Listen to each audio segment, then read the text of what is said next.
नमस्कार दोस्तों, स्वागत है आपका आपके अपने यूट्यूब चैनल मन अप स्टोरीज में। दोस्तों, ये कहानी चल रही है गरीबी का कहर और इस कहानी के 3 पार्ट अपलोड हो चुके हैं। ये चौथा पार्ट है। तो चलिए दोस्तों, इस चौथे पार्ट को शुरू करते हैं। जी जी, इन छोरियों को किसके भरोसे छोड़कर जाऊं? कहते हुए श्यामा की आंखें नम हो गई। तू ठीक कह रही है श्यामा, 3 छोरियों को छोड़कर तू कहाँ उसके साथ शहर में भटकती रहेगी। अगर ठीक होना होगा तो वैद्य की दवाई से ही ठीक हो जाएगा। कहकर शकुंतला उठ खड़ी हुई। उसे उठते देख श्यामा इशारे से धन्नो को उन्हें प्रणाम करने को कहने लगी। प्रणाम काकी, कहकर झट से धन्ना ने उनके चरण स्पर्श किए और एक तरफ खड़ी हो गई। श्यामा शकुंतला को बाहर गाड़ी तक छोड़कर आई और जैसे ही शकुंतला कार में बैठकर वहां से गई, श्यामा भीतर आते ही धन्नो के हाथ को अपने हाथ में लेकर उसकी कलाई में पहने हुए कंगनों को देखने लगी। हाय दैया, कितनी भाग्यवान है तू धन्नो, देख कैसे चमक रहे हैं। खरे सोने के कंगन हैं। तू तो राजरानी बनकर रहेगी। अम्मा, कल तक तो बहुत दुखी थी, कितनी लड़ाई की थी बापू से, आज ये सामान देखकर तू झट से बदल गई। कहकर अम्मा का हाथ झटक कर धन्नो भीतर रोते हुए चली गई। वहां बापू की हालत देख उसकी चीख निकल गई। छगन का सिर बस्तर से बाहर लटक रहा था और जमीन पर ढेर सारा खून निकला हुआ था। बापू, बापू, कहकर धन्नो उसे हिलाते हुए उठाने लगी। अम्मा, बापू, बापू, कहकर धन्नो अपनी माँ को आवाज लगाने लगी। धन्नो की आवाज सुनकर श्यामा अपने हाथों से पकड़े सामान को वहीं छोड़कर भीतर की ओर भागी। धन्नो के बापू, धन्नो के बापू, कहकर उसे उठाने की कोशिश करने लगी। धन्नो, जा भाग कर पप्पू के घर उसकी माई को बुला कर ला। जा बिटिया, भाग कर जा। कहते हुए श्यामा की रुलाई फूट रही थी। छगन के सिर को अपनी गोद में लेकर अपनी साड़ी के पल्लू से छगन का मुंह पर लगे खून को श्यामा पोंछने लगी। धन्नो के बापू, हवेली से जीजी आई थी, धन्नो की शादी की तारीख पक्की करके गई है। धन्नो के बापू, आंखें काहे नहीं खोल रहे हो? एक बार धन्नो बिटिया के हाथ में शगुन के कंगन तो देख लो। छगन ने एक लंबी सांस ली और अपनी आंखें मूंद ली। श्यामा को समझ नहीं आ रहा था कि छगन के शरीर से उसकी आत्मा निकल चुकी है। रोते रोते वो धन्नो के ब्याह की बातें उससे करती जा रही थी। तभी झोपड़ी में चमेली दाखिल हुई और छगन और श्यामा की हालत देखकर उसे कहने लगी, अरे किससे बातें कर रही है श्यामा? वो तो जा चुका है तुम लोगों को छोड़कर। ऐसे कैसे वो हमें छोड़कर जा सकता है? मैंने तो अभी उससे माफी भी नहीं मांगी। उस दिन को कोस रही हूँ धन्नो के बापू, जब तुमने इस रिश्ते के लिए हाँ कही थी। अब काहे नहीं बिटिया का सुख देख कर गए? कहते हुए श्यामा फूट फूट कर रोने लगी। छगन अब इस दुनिया को छोड़कर जा चुका है। जहां अभी कुछ देर पहले धन्नो के ब्याह की बातें हो रही थी, वहीं अब रोने धोने की आवाजें घर से आ रही थी। छगन का दाह संस्कार गांव वालों ने मिलकर कर दिया। श्यामा और उसकी लड़कियों का रो रो कर बुरा हाल था। मृत्यु भोज के बाद भूप सिंह छगन के परिवार को हवेली ले आया और हवेली के पिछले हिस्से में बने कमरे में उन्हें रहने के लिए जगह दे दी। भूप सिंह के घर से निकलते ही पंडित जी की जान में जान आई। बड़े लोगों से दुश्मनी मोल लेना सही नहीं, पर धनों की चिंता उन्हें सता रही थी। दोनों की कुंडली में नाड़ी दोष था, साथ ही धनों की कुंडली में वैधव्य योग साफ साफ दिखाई दे रहा था। कुछ उपाय तो करना होगा, सोचते हुए पंडित जी छगन के घर की तरफ चल दिए। पंडित जी अभी छगन के घर से कुछ दूरी पर ही थे। उसी समय एक कार बड़ी तेज गति से धूल उड़ाती हुई उनके पास से गुजरी। कार की गति इतनी थी कि एक बार तो पंडित जी जमीन पर गिरते हुए बाल बाल बचे। पास से गुजरते कमल ने उसे थाम ना लिया होता तो छगन के घर जाने से पहले ही उनका राम नाम सत्य होना निश्चित था। तोबा तोबा, कहते हुए अपने दोनों कानों को हाथ लगाने लगे। राम जाने काहे इतनी गति से इन सकरे रास्तों में गाड़ी चला रहे हैं। भैया, कोनो पैदल चलने वाला का भी सोच लो। कहते हुए पंडित जी अभी भी थर थर कांप रहे थे। गाड़ी से उड़ती धूल ने उनके चेहरे के साथ कपड़ों को भी उसके साथ लपेट लिया था। अपने गमछे से चेहरे को साफ करते हुए अपने कपड़ों को झाड़ते हुए बुदबुदाने लगे। ऐसी हालत में छगन के घर जाना क्या ठीक होगा? पर बात कल पर भी नहीं छोड़ सकते। छगन को सारी सच्चाई का पता होना चाहिए। क्या हुआ पंडित, जान बची सो लाखों पाए?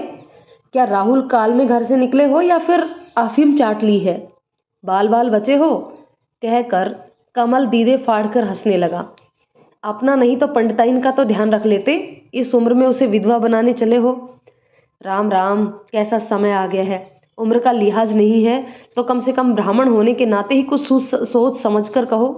पूरा गांव जानता है हम किसी प्रकार का नशा नहीं करते, और पंडिताइन के बारे में ऐसे शब्द कहना उचित नहीं है।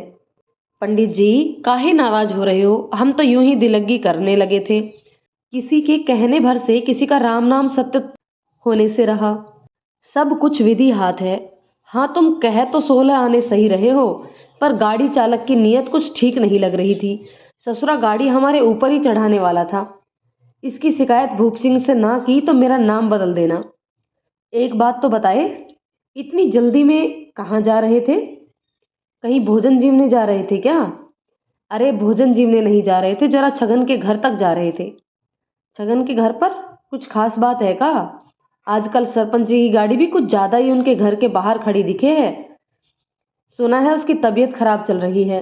भला मानुस है, सोचा हालचाल ही पूछ आए। ऐसा है तो हम भी चलते हैं आपके साथ, कहकर कमल भी उसके साथ हो लिया। कमल के मुख से उस उनके साथ छगन के घर चलने की बात सुनकर पंडित जी के पैर वहीं रुक गए। कमल के सामने वो धन्नो और राज सिंह की शादी की बात नहीं करना चाहते थे। कमल था कि जोंक की तरह उसके साथ चिपक गया। पूरा गांव कमल को चुगलखोर के नाम से जानता था। यह बात भी पंडित जी भली भांति जानते थे। मन ही मन सोचने लगे कि अगर धन्नो और राज सिंह की कुंडली की बात कमल के सामने उसके मुंह से निकल गई तो इसने तो पूरे गांव में ढिंढोरा पीट देना है कि पंडित जी पैसों के लालच में उलट पुलट लगन पत्रिका बनाकर रिश्ते पक्के करवाते हैं। राम राम, प्रभु किस द्विधा में डाल दिया। प्रभु, तुम तो सब जानत हो हम ऐसा काहे कर रहे हैं।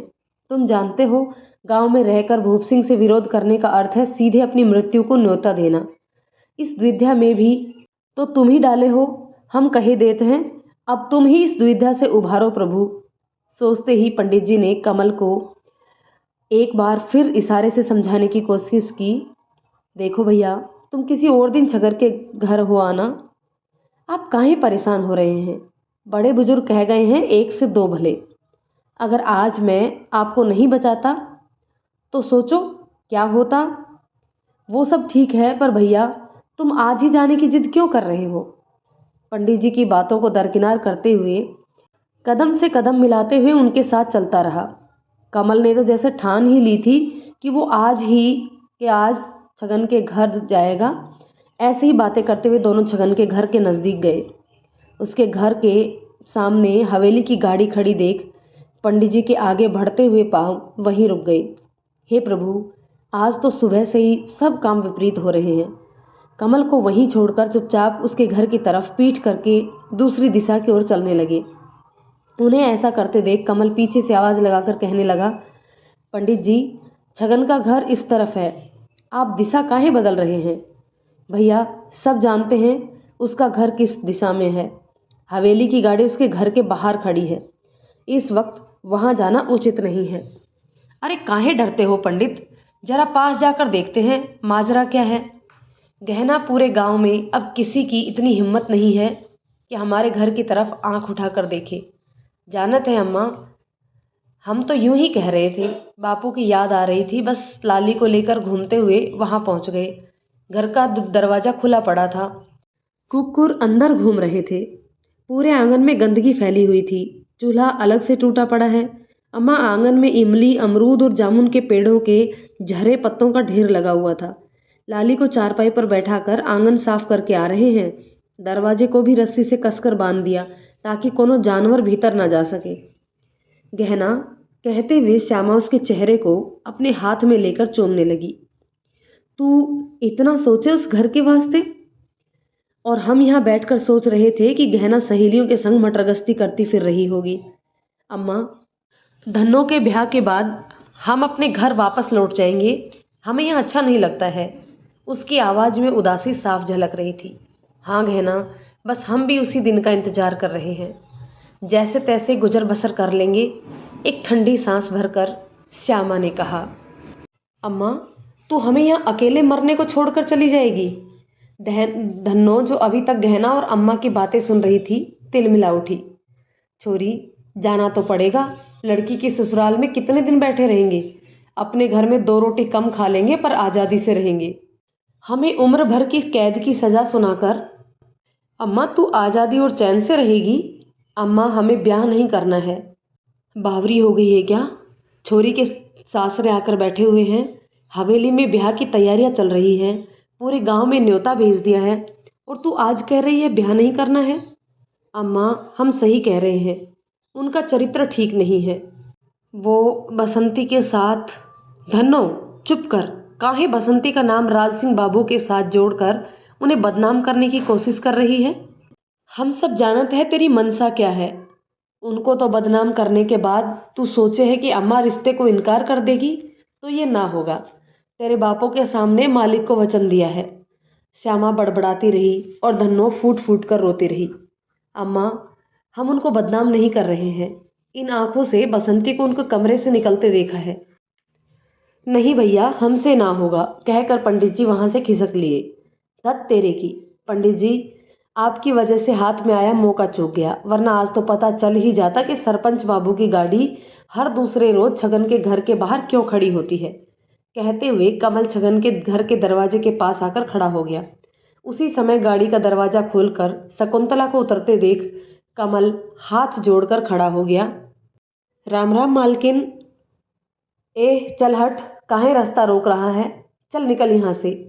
गुस्से में मदन फटकार लगाते हुए उसे वहां से जाने के लिए कहने लगा। जा रहे हैं भैया, इतना गुस्सा काहे खा रहे हो? हवेली की गाड़ी देखी तो समझे सरपंच जी हैं, बस राम राम कहने के वास्ते रुक गए थे। अभी अभी पंडित जी के साथ तू ही था ना? और कहाँ है पंडित? इधर उधर देखते हुए शकुंतला कहने लगी। हम का जाने मालकिन, पंडित जी महाराज कहाँ गायब हो गए। हम दोनों तो छगन का हालचाल पूछने जा रहे थे, कहकर कमल भी वहां से खिसक लिया। श्यामा फिर से हवेली की रसोई घर को संभालने लगी। उसका पूरा दिन चौके में ही बीतने लगा। शादी सिर पर थी। कभी पापड़, अचार, मुरब्बे बनाते हुए सुबह से शाम हो जाती। शादी में मेहमानों के खातिर के लिए तरह तरह की मिठाइयाँ बनवाई जा रही थी। रसोई से लेकर भंडार घर तक की सारी जिम्मेदारी शकुंतला ने श्यामा के ऊपर डाली हुई थी। बड़ी मुश्किल से समय निकालकर बच्चों को खाना देने जाती। जरा सा कमर सीधा करने लगती तभी हवेली से बुलावा आ जाता और श्यामा हुक्म बजाने पहुंच जाती। धन्नो तो कुछ नहीं कहती थी, पर गहना से अपनी माँ की ये हालत देखी नहीं जाती थी। क्या अम्मा, तू यहाँ नौकरानी बनने के वास्ते आई है? सारा दिन उन लोगों के चौके चूल्हे में घुसी रहती है। नहीं बिटिया, ऐसी कोनो बात नहीं है। शादी ब्याह का घर है, सो काम होते ही हैं। हम तो जीजी का हाथ बटाने के लिए खुद ही चले जाते हैं। रहने दे अम्मा, हमारी आंखों पे पट्टी नहीं बंधी हुई है, जो हमें दिखाई नहीं देता कि यहाँ चल क्या रहा है। काहे अपने दिल में इतनी कड़वाहट भर रही है? हर रोज़ तरह तरह के पकवान खाने को मिल रहे हैं, फिर भी तू हर रोज़ किसी न किसी बात को पकड़ कर बैठ जाती है। गहना, क्या तुझे हमारी मजबूरी दिखाई नहीं देती? कहाँ के पकवान अम्मा, ये तो तू भी जाने है, बचा हुआ खाना हम लोगों को मिलता है। तू बता, जब से हवेली में आए हैं क्या तू खुश है? धन्नो खुश है, मैं खुश हूँ। अपने घर से सूखी रोटी खाते थे पर खुश रहते थे। कभी धन्नो के चेहरे की तरफ आंख उठाकर देख, हल्दी जैसा पीला रंग हो गया है उसका। बात करती है तो लगता है जैसे अभी रो देगी।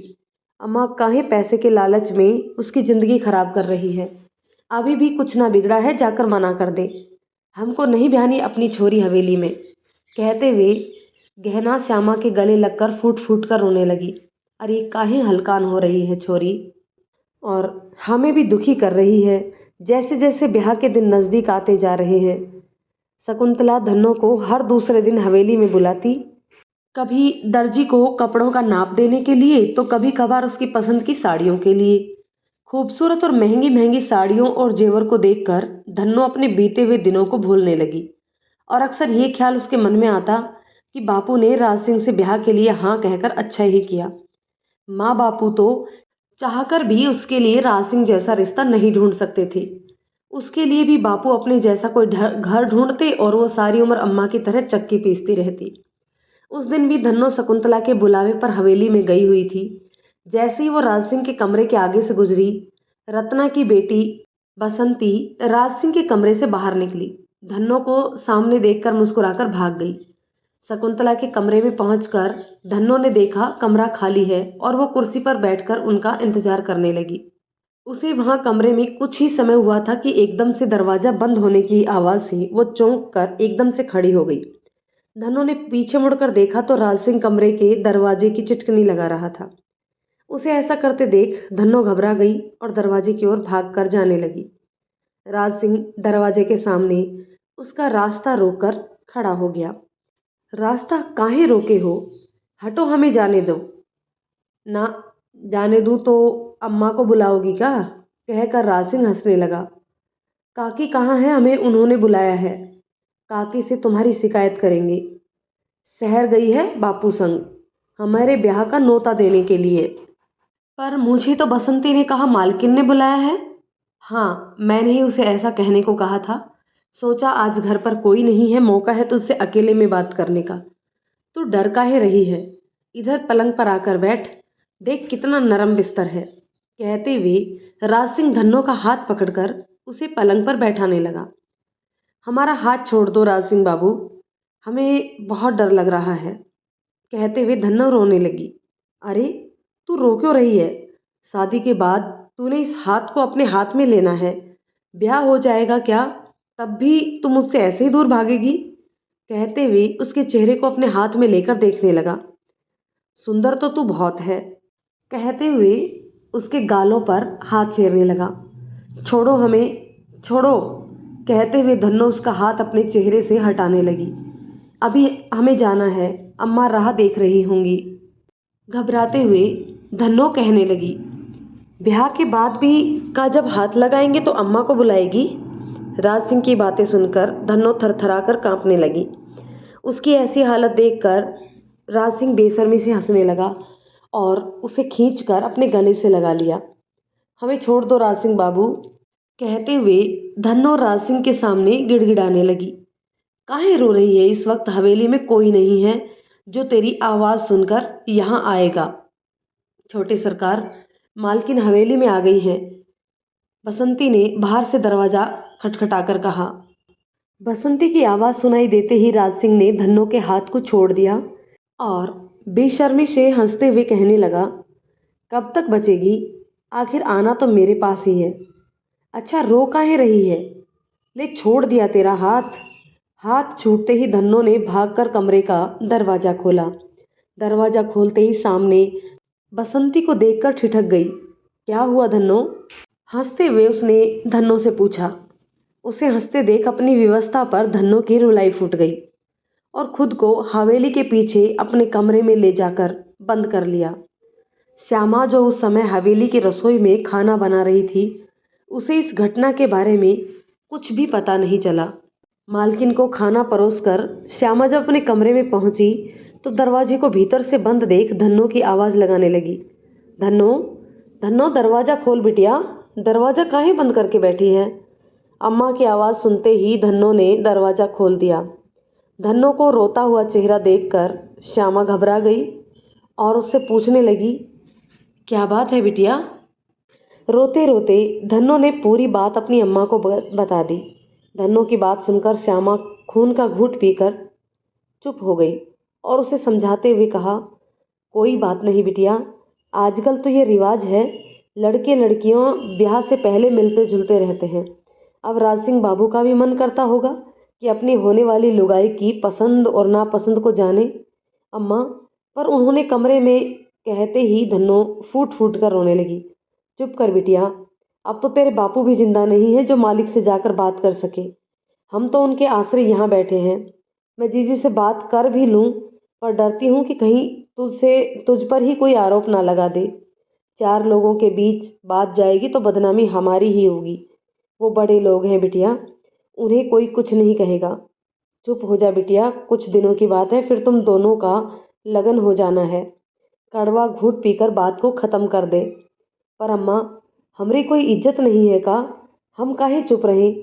अपनी होने वाली लुगाई के साथ ब्याह से पहले ऐसा कौन करता है? धन्नो काहे बात को तुल दे रही है? एक निवाला भी नहीं खाया है हमने सुबह से। आजा खाना खा ले। अम्मा हमको भूख नहीं है, तू खा ले। भूख तो हमारी भी उड़ गई है, मुंह में बुदबुदाते हुए श्यामा कहने लगी। ये गहना अभी तक लौटी क्यों नहीं? लाली को लेकर सुबह से सहेलियों संग मटरगश्ती करने को निकली हुई है। इस छोरी से तो इतना हो ना होवे, 2-4 मैले कपड़े ही धो डाले। कोने में रखे मैले कपड़ों के ढेर को देखते हुए श्यामा कहने लगी। कमरे में घुसते ही गहना ने अम्मा की बात सुन ली और पलटकर कहा, अम्मा हमसे कोई काम नहीं होता है। तेरी लाली को घुमा घुमा कर इतना थक जाते हैं कि फिर किसी काम करने की हिम्मत ही नहीं होती। ले धन्नो, अब तू इसे थाम। कहते हुए लाली को धन्नो की गोद में बैठा दिया। धन्नो के मुंह पर फैले काजल को देखकर गहना कहने लगी, कहा हुआ धन्नो, तू रो काहे रही है? क्या अम्मा तेरी विदाई आज के आज ही कर रही है जो रो रो कर बेहाल हो रही है? अम्मा तू इसे समझाती काहे नहीं है? इतनी बड़ी हवेली की मालकिन ब्याह के बाद तेरे ठाठ बाट देख कर तो सभी जलन के मारे मर जाने वाले हैं। अम्मा आज रास्ते में सत्तोताई मिली थी, कह रही थी तेरी अम्मा ने शादी का न्योता नहीं भेजा है। तो अम्मा हम भी कह दिए हैं ताई, धन्नो का ब्याह का न्योता तो भूप सिंह ने पूरे गांव में ही भेजा है, तुमको ना मिला का? अम्मा ताई के मुंह से ढेर सारा धुआं निकला। कहकर गहना हंसने लगी। धुआं? मुंह से भला वो कैसे? श्यामा हैरानी से बोली। अम्मा जैसे चूल्हे की लकड़ी जलती है तो धुआं उठता है, वैसे ही जब किसी इंसान का कलेजा जलता है तो उसके मुंह से भी जलन का धुआं निकलता है। कौन सी पाठशाला में जाकर ये बातें सीखती है? बित्ती भर की छोरी है और जुबान कैंची की तरह चलती है। और गहना कितनी बार तो उसे कहा है बड़ों का नाम नहीं लिया करते। दोस्तों कहानी के इस पार्ट को अभी यहीं रोकते हैं, मिलते हैं कहानी के नेक्स्ट पार्ट में। तब तक के लिए ये कहानी आपको कैसी लग रही है कमेंट करके ज़रूर बताइएगा। यदि ये कहानी आपको पसंद आती है तो इसे लाइक शेयर कर दीजिए। चैनल पर नए हैं तो प्लीज़ चैनल को सब्सक्राइब करना ना भूलें। दोस्तों मिलते हैं इस कहानी के नेक्स्ट पार्ट में, तब तक के लिए शुक्रिया।